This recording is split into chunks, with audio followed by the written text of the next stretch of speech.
Turning now to the Democratic race, Hillary Clinton is moving closer to securing the nomination. The man still hoping to stop her, Senator Bernie Sanders, is here with us. Welcome, Senator. So right now, what is the goal of the Sanders campaign? To win the Democratic nomination and then to win the general election. Right now, we have about 45% of the pledged delegates. There are 10 states and some other contests coming up. We think we're strong in many of those states, including California, our largest state. We think we have a chance to win the majority of pledged delegates. It's an uphill fight, I admit it. We need to win 65% of those votes. The states coming up are favorable. That's number two.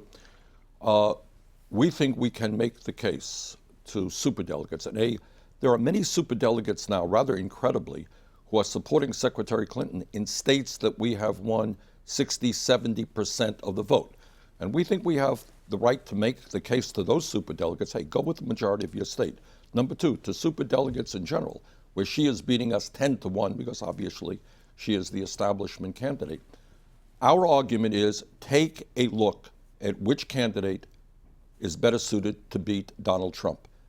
Every poll that I have seen, national and statewide, says that Bernie Sanders is the stronger candidate because we appeal not only to the overwhelming majority of Democrats, we appeal to independents as well. And the message, John, that we are bringing forth, that it is too late for establishment politics and economics, that we have to stand up as a people and take on the top 1% who are now getting almost all the new income and wealth.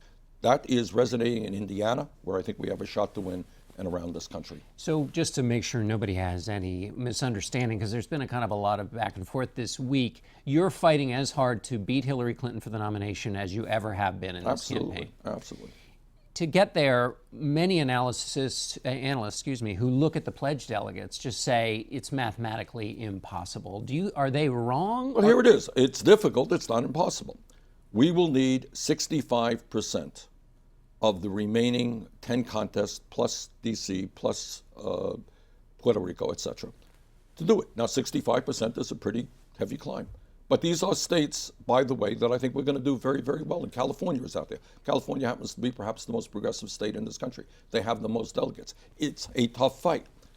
But the other point that we will make again is that if the Democrats want to defeat Hillary Clinton, if they want the campaign that has the excitement, the energy, the young people, a large voter turnout, I think our campaign is that campaign. Your campaign relies, it seems to me, very heavily on this idea of winning by superdelegates. In talking to your supporters over time before, months ago, they said superdelegates were unfair, it was anti-democratic, but now the Sanders victory march relies on superdelegates. No, John, no, that's not the point at all.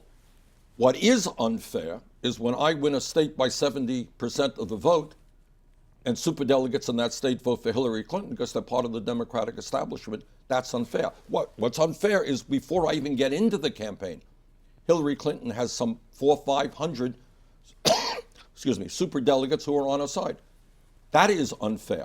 But it is not unfair to say to these superdelegates, to say, okay, look, do you want to defeat Trump, capture the White House, not give it over to some right-wing Republican, take a look at which candidate is better suited, according to virtually every national and statewide poll, to defeat Donald Trump. And I think I am that candidate. And what if a superdelegate is thinking about going to you, but Hillary Clinton won their state? Presumably they should stick with Hillary Clinton. Look, there's not a rigid rule. But I think, if you win, Hillary Clinton wins with 53% of the vote.